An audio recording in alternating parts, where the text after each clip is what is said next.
শেখ হাসিনার মৃত্যুদণ্ড খুবই উদ্বেগজনক এবং আতঙ্কিত বলেছেন শশী থারুর।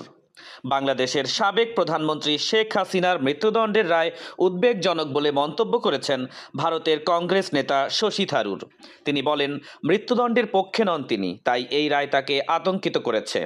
মানবতা বিরোধী অপরাধের অভিযোগে ঢাকার ট্রাইব্যুনাল সোমবার অনুপস্থিত অবস্থায় শেখ হাসিনাকে মৃত্যুদণ্ড প্রদান করে।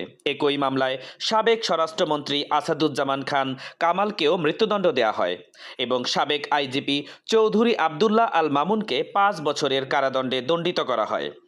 হাসিনা ও কামালের দেশে থাকা সকল সম্পত্তি বাজেয়াপ্ত করে ক্ষতিগ্রস্তদের মধ্যে বিতরণের নির্দেশ দেওয়া হয়েছে।